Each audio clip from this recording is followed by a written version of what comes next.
नमस्कार प्यारे बच्चों, आपका बहुत बहुत स्वागत एग्जाम यात्री पर। आज हम अपनी दूसरी क्लास में हैं और मुझे पूरी उम्मीद है कि जो पहली क्लास मैंने पढ़ाई उसमें डेफिनेटली मैं आपको कुछ ना कुछ सिखाने में ज़रूर कामयाब रहा हूँगा। और आज की क्लास में मैं फिर से आपको कुछ शानदार सिखाने के लिए आपके सामने आ गया हूँ।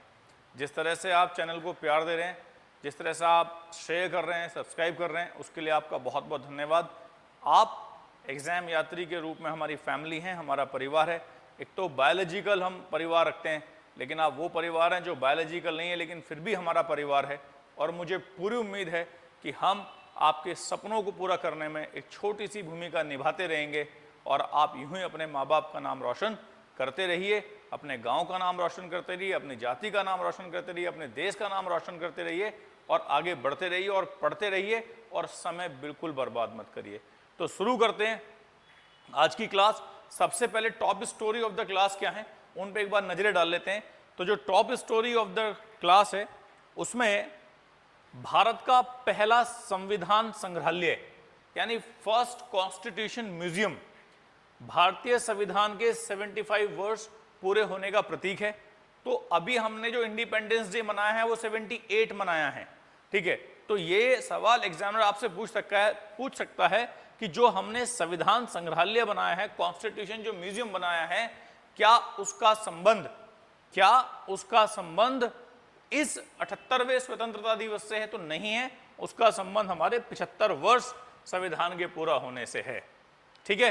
तो भारत का पहला संविधान संग्रहालय जिसका नाम संविधान अकादमी, देखिए कॉन्स्टिट्यूशन एकेडमी और अधिकार एवं स्वतंत्रता संग्रहालय है, ठीक है। उद्घाटन ओपी जिंदल ग्लोबल यूनिवर्सिटी द्वारा 26 नवंबर ओपी जिंदल ग्लोबल यूनिवर्सिटी, यहां पे भी ध्यान देंगे, ओपी जिंदल ग्लोबल यूनिवर्सिटी इस पे भी ध्यान देंगे, 26 नवंबर 2024 को किया जाएगा, ठीक है। अब यहां पे एक बात को बहुत अच्छे से मान लीजिए, क्योंकि आप रिपब्लिक डे और इंडिपेंडेंस डे में कंफ्यूज हो गए तो क्वेश्चन तुरंत गलत हो जाएगा। क्योंकि इंडिपेंडेंस डे क्या है 78, लेकिन जो रिपब्लिक डे है वो क्या है, वो 75। ये आपको बस ध्यान रखना है, ठीक है। अब यहाँ पे 26 नवंबर क्यों लिया गया है ये स्पेसिफिक डेट, क्योंकि 26 नवंबर जो है वो कॉन्स्टिट्यूशन डे है, वो संविधान दिवस है। क्योंकि 26 नवंबर 1949 को ही हमारे देश का जो संविधान है वो कंप्लीट हो गया था, बन के तैयार हो गया था। Some of the provisions were implemented on 26 November 1949. The rest of the Constitution was implemented on 26 January 1950. तो इसलिए ये भी कई बार एग्जाम में सवाल आया, इसको भी जरूर सर्च करिएगा। जैसे नागरिकता का प्रावधान है वो 26 नवंबर को ही लागू कर दिया गया था, ठीक है।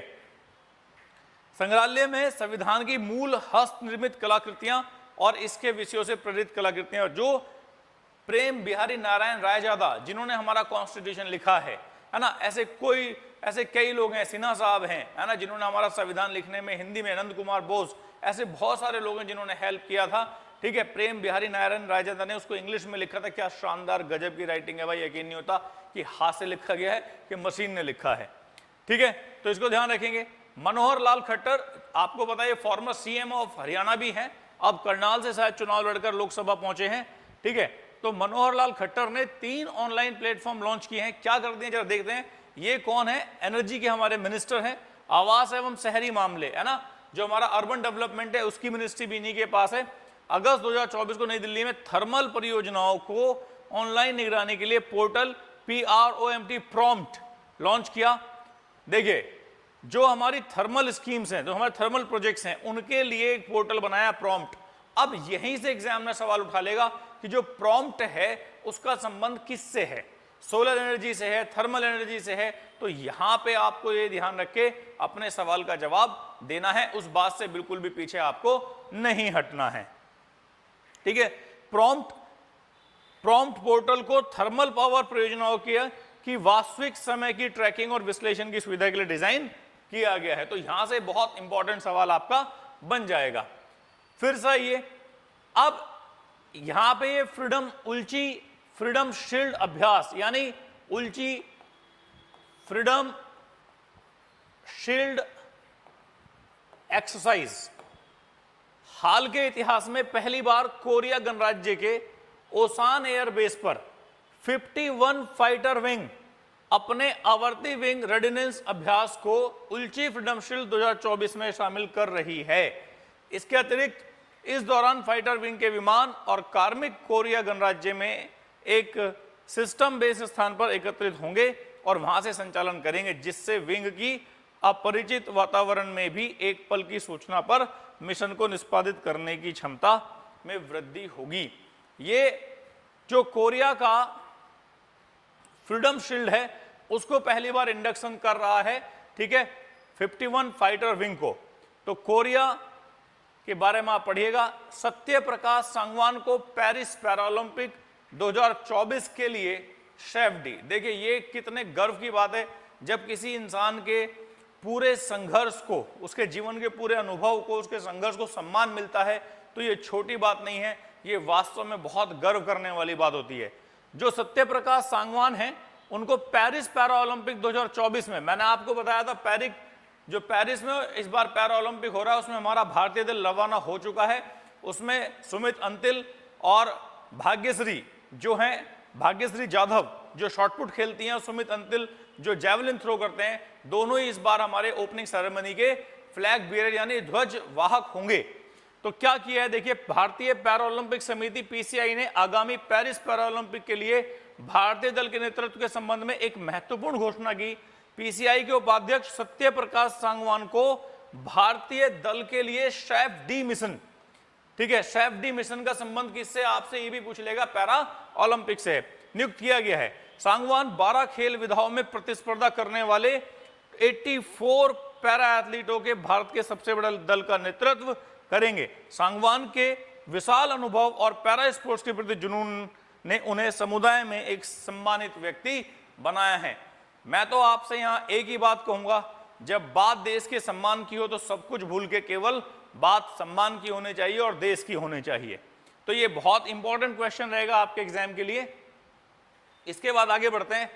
हाल ही में उत्तर प्रदेश राज्य के मुख्यमंत्री ने युवम, ये मैंने शायद कल की क्लास में भी आपको बताया था, है ना, लगभग 10 लाख लोगों को एमएसएमई में रोजगार देने की बात चीफ मिनिस्टर कर रहे हैं। तो इसके बारे में मैं कल आपको पढ़ा चुका हूं। वरिष्ठ आईएएस गोविंद मोहन ने अगस्त 2024 में नए केंद्रीय गृह सचिव के रूप में कार्यभार संभाल लिया है। इंपॉर्टेंट 1980 बैच के आईएएस अधिकारी हैं। महिला समानता दिवस 26 अगस्त को मनाया जाता है, ठीक है, विमेन इक्वालिटी डे।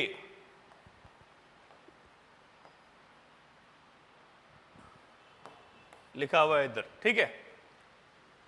चलिए पहले सवाल पे आते हैं और पहले सवाल में क्या है एक बार जान लेते हैं। हाल ही में खबरों में रहा रणथंबोर टाइगर रिजर्व किस राज्य में स्थित है? Ranthambore tiger reserve which was in news recently is located in which state? तो सबसे पहले बता दूं मैं आपको, जो रणथंबोर टाइगर रिजर्व है ये राजस्थान में है, ठीक है। तो इसका आंसर चेक कर लेते हैं। Yes, very good. वन विभाग ने एडवेंचर रैली के दौरान रणथंबोर टाइगर रिजर्व में अवैध रूप से प्रवेश करने के लिए 14 एसयूवी मालिकों पर 1-1 लाख रुपए का जुर्माना लगा दिया है, ठीक है। राजस्थान के सवाई माधोपुर से 14 किलोमीटर की दूरी पर अरावली और विंध्य पर्वतमाला, देखिए अंडरलाइन कर लीजिए इसको भी। वैसे तो आपको पता है कि ये आपको टेलीग्राम पे मिल रही है। एग्जाम यात्री का हमारा टेलीग्राम जो चैनल है उसको ज्वाइन कर लीजिए। कल की क्लास की पीपीटी भी वहां पर पूरी पीडीएफ डाल दी गई है और इस क्लास की पीडीएफ भी आपको वहीं पर मिल जाएगी। जैसे यूट्यूब पे ये क्लास अपलोड होती है, लाइव होती है, तुरंत उसकी पीपीटी या पीडीएफ आपको वहां पर मिल जाएगी, ताकि अगर कोई बात आप यहाँ पे ना समझ पाओ तो फिर वहां फिर से पढ़ के आप कर लो, ठीक है। देखिए क्या लिखा हुआ है, तो ये अरावली और विंध्य पर्वतमाला के जंक्शन पर जहां पे दोनों मिलती हैं, ये उत्तर भारत के सबसे बड़े बाघ अभयारण्यों में से एक है जो 1411 वर्ग किलोमीटर में फैला हुआ है। और कभी शाही शिकार गाह, यानी यहाँ पे जो पहले राजा महाराजा आते होंगे, चलो भाई शिकार करने चलते हैं, वो यहाँ पर शिकार करते होंगे, ठीक है। इस रिजर्व में रणथंबोर किला, देखिए ये चौहान शासकों ने 10वीं शताब्दी में बनवाया था। जो चौहान रूलर्स थे उन्होंने 10वीं शताब्दी में इसको बनवाया था, ठीक है। चंबल और बनास और पदम तालाब जैसी झीलें, चंबल और बनास जो रिवर हैं जो नॉर्थ और साउथ में इसकी मिलती हैं, ठीक है। ग्रेट बाउंड्री फॉल्ट उस जगह को चिन्हित करता है जहां विंध्य का पठार और अरावली का आपस में मिलन होता है। तो Ranthambore is very most important. देखिए मैं टाइगर रिजर्व के बारे में यहाँ एक बात आपको बता देता हूँ। मुझे पूरी उम्मीद है कि आप कॉपी पेन लेके बैठ गए होंगे और आपको पता है कि जब मैं चीज़ों को समझाता हूँ तो बहुत ढंग से और कायदे से आपको समझाता हूँ, तो इसलिए आपको उसे बहुत ध्यान से समझना है। अब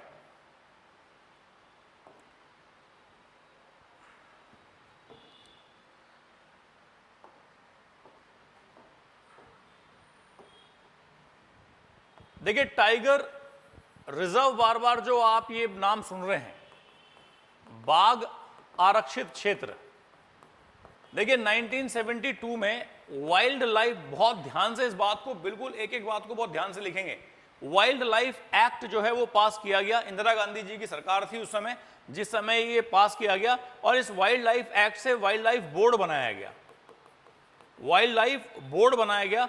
और इस वाइल्ड लाइफ बोर्ड के एक्स ऑफिसियो चेयरमैन जो होते हैं वो प्राइम मिनिस्टर होते हैं।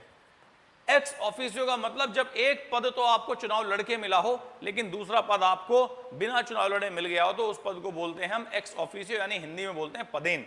ठीक है, तब पहली बार टाइगर रिजर्व की बात हुई और टाइगर रिजर्व में हमने उन जगहों को चिन्हित किया जहां जहां हम टाइगर्स को पाल सकते हैं, क्योंकि टाइगर की संख्या भारत में बहुत तेजी से घट रही थी। तो पलामू टाइगर रिजर्व देश का सबसे पहला टाइगर रिजर्व है। जो पलामू टाइगर रिजर्व है वो झारखंड में, वो देश का सबसे पहला टाइगर रिजर्व है। ये बात आपको याद अच्छे से रखनी है। इस समय देश में टोटल 55 टाइगर रिजर्व हैं। कितने टाइगर रिजर्व हैं इस समय? पूरे 55। ढोलपुर कलोरी जो टाइगर रिजर्व है, ढोलपुर करौली जो टाइगर रिजर्व है, वो 55वां टाइगर रिजर्व बना है। मध्य प्रदेश में सबसे ज्यादा टाइगर हैं। मध्य प्रदेश में टाइगर की संख्या सबसे ज्यादा है। वन विहार नेशनल पार्क, वन विहार नेशनल पार्क जो है ये व्हाइट टाइगर के लिए जाना जाता है। वन विहार नेशनल पार्क जो है ये व्हाइट टाइगर के लिए जाना जाता है। और यहां पर मैं आपसे एक सवाल और पूछना चाहूंगा, अगर आप मुझे ये बता सकें कि व्हाइट टाइगर व्हाइट क्यों होता है, अगर आप मुझे बता सकें व्हाइट टाइगर व्हाइट क्यों होता है, तो इसका मुझे आंसर जरूर लिखिएगा। मैं तो बताऊंगा ही आपको, ठीक है, लेकिन व्हाइट टाइगर जो है हमारे यहाँ सबसे ज्यादा कहां मिलता है? वो हमारे यहाँ वन विहार नेशनल पार्क मध्य प्रदेश में ही पेंच, मध्य प्रदेश में ही संजय ढुबरी, मध्य प्रदेश में बांधवगढ़, मध्य प्रदेश में कान्हा किसली, मध्य प्रदेश में पन्ना, ये टाइगर रिजर्व हैं। इसलिए मध्य प्रदेश में टाइगर्स की संख्या सबसे ज्यादा है। साथ के साथ मैं आपको बता दूं कि जो असम का काजीरंगा है, जो असम का काजीरंगा है, यहां ये डेंस, दुनिया का सबसे डेंस टाइगर रिजर्व है। यानी छोटे से में बहुत डेंस का मतलब जगह छोटी और बहुत सारे टाइगर आपको देखने के लिए मिलेंगे। तो असम का जो काजीरंगा है यहां ये सबसे डेंस है। और अरुणाचल प्रदेश का जो नामदफा है, अरुणाचल प्रदेश में एक जगह पड़ती है नामदफा, ये विश्व का सबसे ऊंचाई पर स्थित, विश्व का सबसे ऊंचाई पर स्थित टाइगर रिजर्व है। जबकि भारत का सबसे बड़ा टाइगर रिजर्व श्रीशैलम आंध्र प्रदेश, नागार्जुन सागर, श्रीशैलम आंध्र प्रदेश, ठीक है, ये हमारा सबसे बड़ा टाइगर रिजर्व है। जबकि सबसे छोटा टाइगर रिजर्व है बोर, और इसका राज्य बताएंगे आप कि सबसे छोटा टाइगर रिजर्व जो बोर है वो कहां पर है। तो इस समय भारत में 55 टाइगर रिजर्व, 2 पॉइंट समथिंग, इतना % एरिया लैंड का टाइगर्स के लिए रिजर्व किया गया है। ठीक है, देखिए tiger reserve, tiger man of India Kailash Sankhala ji को हम कहते हैं। कैलाश सांखला जी की वजह से ही भारत में बहुत सारे टाइगर्स को बचाया गया और इसलिए हम इनको टाइगर मैन ऑफ इंडिया भी कहते हैं। तो रणथंबोर से बात शुरू हुई थी और रणथंबोर से बात शुरू होते होते पहुंच गई है बहुत दूर तक। तो इसे मैं अब छोटा कर देता हूं और इसमें मैं आगे बढ़ जाता हूं।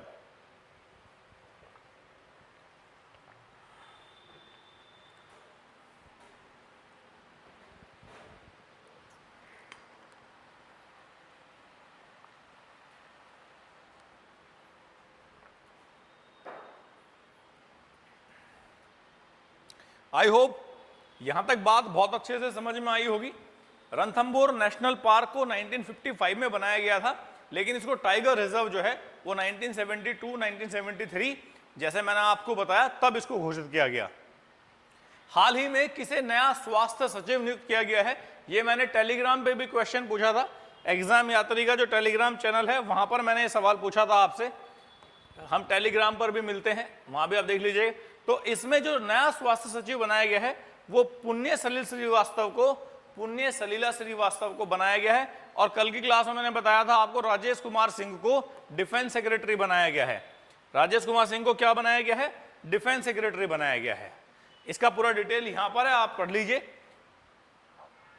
अब जरा ये एक और शानदार मामले में, हाल ही में किस देश की अकादमी ने भाषा, साहित्य, संस्कृति और दर्शन पर शोध करने के लिए बीएचयू के साथ एक समझौता किया है, समझौते पर हस्ताक्षर किए हैं। Recently the academy of which country has signed an agreement with BHU for research on language, literature, culture and philosophy. तो इसमें जो राइट आंसर है, इसमें राइट आंसर है ए, यानी आंसर आ गया नेपाल। ठीक है, नेपाल हमारा पड़ोसी देश है, नेबरिंग कंट्री है हमारा। लगभग 1751 किलोमीटर का बॉर्डर हमारा नेपाल के साथ शेयर होता है। ठीक है, और यहां पर इस समय केपी शर्मा ओली यहां पर प्राइम मिनिस्टर हैं और इसकी राजधानी है काठमांडू। ठीक है, अब लेकिन मेरे पास जो बात करने के लिए है, मेरे पास बात करने के लिए है इस यूनिवर्सिटी की। जो यूनिवर्सिटी आप यहां देख रहे हैं, मेरे पास विषय है बीएचयू। बीएचयू का मतलब क्या है, बनारस हिंदू यूनिवर्सिटी, बनारस हिंदू यूनिवर्सिटी। तो बीएचयू के बारे में सबसे पहले मैं आपको बता दूं, ये एशिया की सबसे बड़ी रेजिडेंशियल यूनिवर्सिटी है। एशिया की सबसे बड़ी रेजिडेंशियल यूनिवर्सिटी है BHU.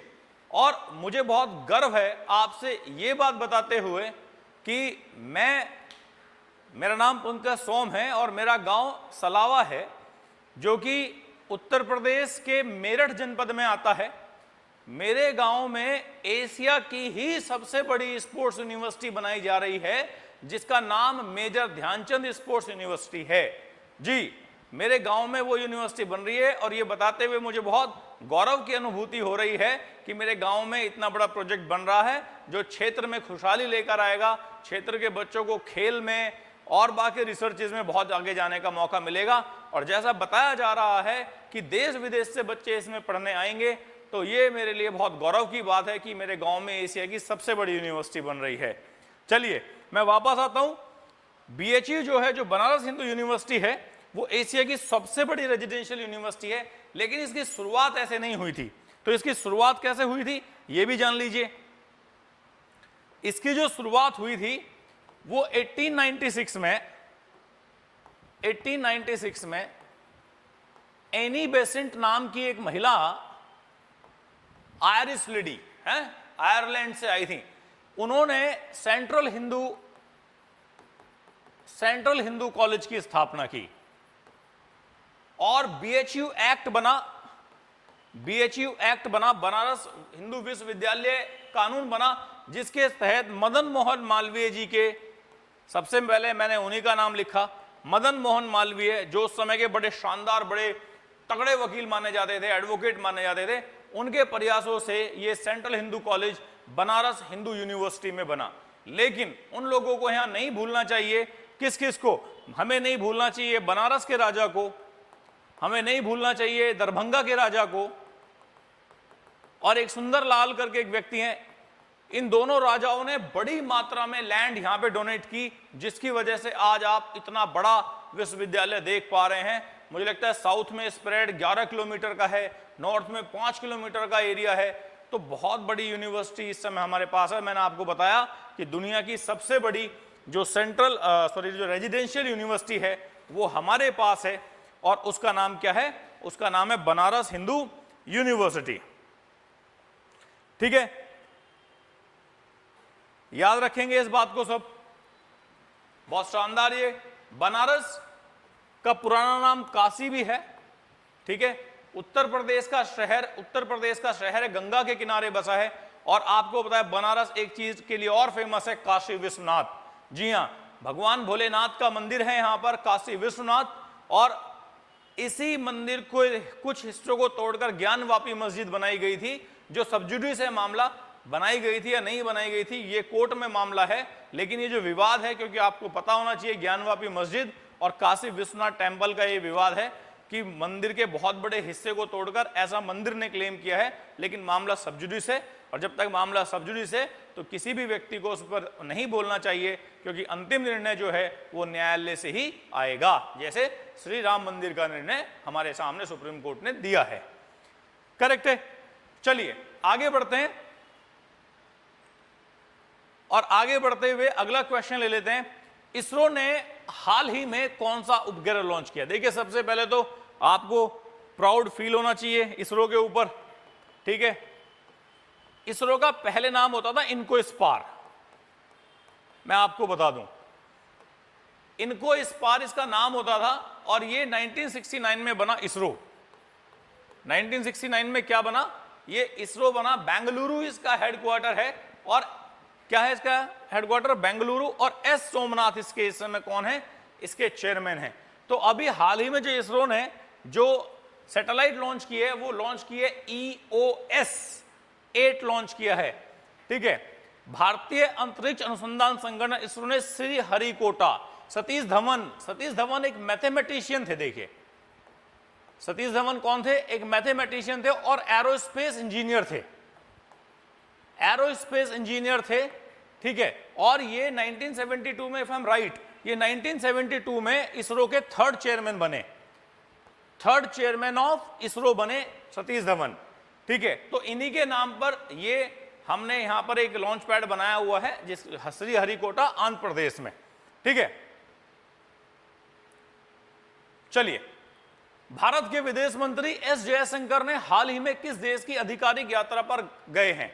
India's foreign minister S Jaishankar has recently gone on official visit to which country? तो मेरे हिसाब से जो इसका राइट आंसर है, जो मुझे लगता है, मैं गलत भी हो सकता हूं, मेरा राइट आंसर है कुवैत। देख लेते हैं, फिफ्थ का डी आंसर है। जी हां, कुवैत इसका बिल्कुल राइट आंसर है, कुवैत। ये मिडिल ईस्ट के कंट्री हैं, यहां पर दो कंट्री मिडिल ईस्ट के हैं। सऊदी अरब, राजधानी रियाद है, रियाल करेंसी है। कुवैत सिटी इनकी राजधानी है, और कुवैती दिनार जहां तक मुझे लगता है इनका करेंसी है। चाइना की राजधानी बीजिंग है, और युआन इनकी करेंसी है। यहां पर फिनलैंड हेल्सिंकी इनकी राजधानी है, और इनकी करेंसी जो है वो यूरो है। ये यूरोप का देश है। बाकी तीनों एशिया कॉन्टिनेंट के कंट्री हैं। तो एस जयशंकर साहब जो हैं, जो कि IAS है ना, मोदी जी ने बहुत शानदार ऑफिसर को चुना विदेश मंत्री के रूप में। चलिए आइए, हाल ही में किसने ICG भारतीय तटरक्षक की नई समुद्री सुविधाओं का उद्घाटन किया है? तो इसमें राइट आंसर क्या होगा? मेरे हिसाब से इसमें राइट आंसर राजनाथ सिंह होना चाहिए, है ये। इसमें अमित शाह भी राइट आंसर हो जाता। देखिए, ICG का मतलब इंडियन कोस्ट गार्ड। और इंडियन कोस्ट गार्ड क्या है? इंडियन कोस्ट गार्ड का मतलब क्या हो गया? इंडियन कोस्ट गार्ड का मतलब हो गया होम अफेयर्स से रिलेटेड। जी हाँ, ये सवाल NDA में शायद पूछा गया था, CDS में। ICG किसके अंडर में काम करता है? तो वहां पे डिफेंस मिनिस्ट्री भी था, वहां पे होम मिनिस्ट्री भी था। तो इसमें जो राइट आंसर है, ठीक है, राइट आंसर आ गया इसमें डिफेंस मिनिस्ट्री। ये ध्यान रखने वाली बात है कि जो भारतीय तटरक्षक का नई समुद्री सुविधा का उद्घाटन है वो हमारे डिफेंस मिनिस्टर साहब ने किया है। लेकिन इंडियन कोस्ट गार्ड एक पैरामिलिट्री है, जो कि हमारे यूनियन मिनिस्टर के अंडर में आता है। ये आपको ध्यान रखने वाली बात है। अभी राकेश पाल जो ICG के हेड थे, उनका कार्डियक अरेस्ट हो गया था, उनकी डेथ हो गई है। ये सवाल भी बहुत जल्दी आपके सामने आने वाला है। चलिए अगला सवाल देखिए, संयुक्त राष्ट्र मानवाधिकार टीम द्वारा हाल ही में किस देश में मानवाधिकार उल्लंघन की जांच की जाएगी? तो ये तो आप सबके सामने है मामला, है ना। इसका आंसर क्या होगा? बांग्लादेश, क्योंकि इस समय जो सबसे ज्यादा मामला खराब है वो बांग्लादेश में ही है। बांग्लादेश की जो प्रधानमंत्री थी शेख हसीना, जो शेख मुजीबुर रहमान की बिटियां थी, ये वही शेख मुजीबुर रहमान है जिन्हें फाउंडर फादर कहा गया है बांग्लादेश का, जिनकी वजह से, जिनकी बदौलत बांग्लादेश पूर्वी पाकिस्तान से बांग्लादेश बना, लिबरेटेड हुआ था 1971 में। लेकिन इन्हीं की बिटिया को अब देश छोड़ के भागना पड़ा और इन्होंने इस समय शरणस्थली इनकी समय भारत बना हुआ है। और वहां पर मोहम्मद यूनिस ने मामला एडवाइजर के रूप में संभाल लिया है। मोहम्मद यूनिस, ये भी ध्यान रखिएगा, मोहम्मद यूनिस को फादर ऑफ रूरल बैंक मानते हैं। फादर ऑफ रूरल बैंक मानते हैं किसको? मोहम्मद यूनिस को फादर ऑफ रूरल बैंक मानते हैं, ग्रामीण बैंक का जनक मानते हैं। और इस पर्सनैलिटी को नोबेल भी मिला हुआ है।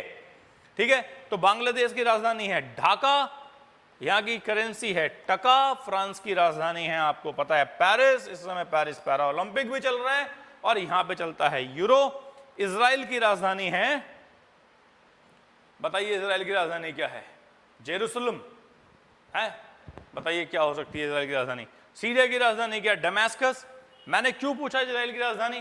क्योंकि आप देख रहे हैं लगातार पैलेस्टाइन में और इजराइल में दोनों में लड़ाई चल रही है, तो मेरे हिसाब से इजराइल की कैपिटल आपको पता होना चाहिए, इसलिए मैंने ये छोड़ दिया आपके ऊपर। नेक्स्ट क्वेश्चन देखिए, हाल ही में किस अफ्रीकी देश में हैजा का प्रकोप देखा गया है? ओके, मोरक्को भी अफ्रीकन कंट्री, राजधानी रबात, करेक्ट। लीबिया भी अफ्रीकन कंट्री, राजधानी त्रिपोली। सूडान भी अफ्रीकन कंट्री, राजधानी खार्तूम। और ट्यूनीशिया भी अफ्रीकन कंट्री, राजधानी ट्यूनिस। मैं आपको बार बार एक बात समझाता हूं भाई, अगर 10 बार भी आ रहा है ना कोई नाम, देखिए आप चाहे किसी भी परीक्षा की तैयारी कर रहे हैं, आपको क्या पता है कि किस तरह से पूछ लेगा सवाल। आपको बहुत सारे लोग कहते हैं, मैंने किसी महाशय को कहता हूं ना कि राजधानी याद करना क्यों जरूरी है? भाई राजधानी याद करना तब जरूरी है, एक एग्जाम में सवाल देख लीजिए, 4 राजधानी दे रखी है, उन्हें पूर्व से पश्चिम में अरेंज करा रहे, हमें मैप पे उनकी लोकेशन ही नहीं पता, तो हम उन्हें पूर्व से पश्चिम में कैसे अरेंज कर देंगे बताइए, या उन्हें हम उत्तर से दक्षिण में कैसे अरेंज कर देंगे? तो प्यारे बच्चों, बेसिक्स तो बहुत जरूरी हैं। अब देखिए, मैंने चारों कंट्री आपके सामने सवाल देखते ही बता दिया कि अफ्रीकन कंट्री है। यह भी तो हो सकता था कि वो जैसे रीजनिंग में हमारे जब अंकुश चपराण सर पढ़ाते हैं तो पूछते हैं कि विषम शब्द बताइए, तो विषम शब्द जब तुम्हें ये ही नहीं पता होगा कि विषम शब्द कैसे होगा, ये इसमें से होता है एक यूरोपियन कंट्री का नाम डाल देते वो। तो इसलिए अगर मैं ये हर देश के बारे में जब भी कोई आता मैं लिखता हूं, तो भाई करेंसी और ये सब होना ही चाहिए, पता नहीं एक नंबर का सवाल मुफ्त में कहां से तुम्हें टकरा जाए। तो इसका राइट आंसर है सूडान। यहां पे कैलरा, देखिए कैलरा एक ऐसी बीमारी है हैजा जो कंटामिनेटेड वाटर से होती है, जो कंटामिनेटेड प्रोफेन वाटर होता है, दूषित जल होता है, ये छोटी आंत में जाके समस्या क्रिएट करता है ना। और विब्रियो कैलरा ऐसे करके एक वायरस जन्म लेता है और उसकी वजह से जो है इंटेस्टाइन में प्रॉब्लम क्रिएट हो जाती है। हाल ही में खबरों में रहा मूड़ा घोटाला। देखिए मूड़ा घोटाला क्या है? मूड़ा घोटाला जो है ऐसा घोटाला है जो जमीन की खरीद फरोख्त में हुआ है। इस मूड़ा घोटाले का आपने बहुत नाम सुना होगा, और ये नाम आपको सुनने को मिला कहां पे? कर्नाटक में आपको नाम सुनने को मिला है। ठीक है, तो इसका आंसर है कर्नाटक। चलिए, ये बहुत इंपॉर्टेंट क्वेश्चन होने वाला है। हाल ही में महाराष्ट्र सरकार ने किस जिले में पहला सोलर विलेज, ठीक है, तो इस जिले का जो नाम है, इस जिले का नाम है जहां पर इसको बनाया गया है। ये नाम बड़ा हिस्टोरिकल है भाई, आंसर तो पता लग ही जाएगा, पर ये नाम जो आप देख रहे हो ना, ये नाम वर्धा बड़ा हिस्टोरिकल है। ये महाराष्ट्र का वर्धा जिला बहुत हिस्टोरिकल है भाई। कैसे हिस्टोरिकल है ये वर्धा जिला, यहां मैं आपको इसके बारे में थोड़ा सा बताना चाहूंगा, प्लीज मेरी बात सुनिएगा। ये जो वर्धा है,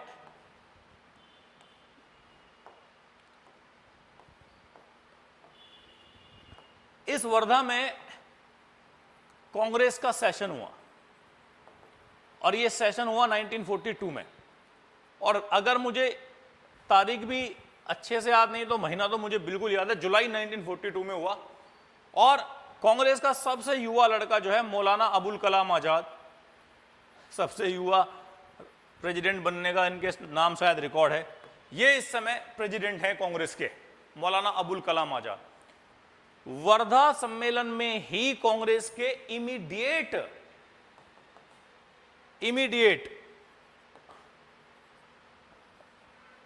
भारत को आजाद करने की मांग, और यही वो सेशन है जहां से 8 अगस्त 1942 को मुंबई के ग्वालियर टैंक मैदान से महात्मा गांधी जी ने क्विट इंडिया मूवमेंट, भारत छोड़ो आंदोलन शुरू किया।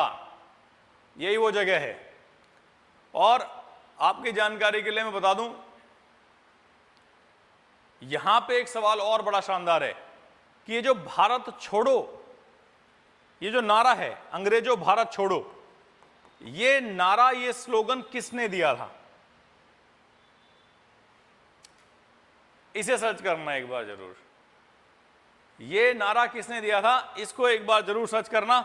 तो इसका राइट आंसर क्या हो जाएगा? इसका राइट आंसर हो जाएगा सतारा। राइट आंसर क्या है इसका? सतारा। महाराष्ट्र के मुख्यमंत्री कौन है इस समय? एकनाथ शिंदे। बीजेपी के अलायंस में शिवसेना के साथ एकनाथ शिंदे जो हैं वो यहां पे चीफ मिनिस्टर हैं, और इन्होंने पहला गांव मनियाचीवाड़ी, पहला गांव कौन सा है? मनियाचीवाड़ी। इन्होंने मनियाचीवाड़ी नाम के गांव को कंप्लीट सौर ऊर्जा से, देखिए ये तो हम बहुत पीछे हैं आपको बता दूं, वरना दुनिया तो बहुत आगे है इस मामले में, और ये तो होना ही चाहिए। एक बार अगर इसमें सरकार और सब्सिडी थोड़ी सी बढ़ा दे और गांव-गांव लगवा दे तो लोगों की जेब पे बहुत खर्च कम हो जाएगा। ठीक है, तो ये आज के मैंने सुपर 10 क्वेश्चंस ले लिए हैं। बस मुझे आप एक काम बस बता दीजिए, जिस समय मैं ये करंट की क्लास ले रहा हूं तो क्या आपको इसमें मेरे पढ़ाने की स्पीड ज्यादा लगती है? क्या इसमें आपको मेरे बोलने की स्पीड ज्यादा लगती है? क्या इसमें आपको क्लैरिटी कम लगती है?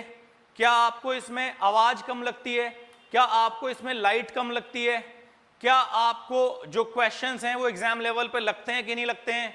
जो हमारी टीम काम कर रही है, जो आपको डेटा भेज रही है टेलीग्राम वगैरह पे, वो आपको मिल पा रहा है नहीं मिल पा रहा है? तो अगर आपको कोई भी कहीं दिक्कत है, आप कोई भी सजेशन देना चाहते हैं तो कमेंट बॉक्स में तो आप सजेशन दे ही सकते हैं, वरना आप इस नंबर पे भी फोन करके हमें बता सकते हैं अगर आपको लगता है कि इस प्रोग्राम में आपका ये सजेशन है। क्योंकि आपको हो सकता है आपको लगे, चाहे आप मुझे कहीं से भी देख रहे हैं, चाहे आप मुझे कहीं, जैसे एक सजेशन मैं आपका चाहूंगा कि एक सर्वे मुझे करना है कि करंट की जो क्लास है वो 30 मिनट की हो, क्या वो 45 मिनट की हो, क्या वो 60 मिनट की हो?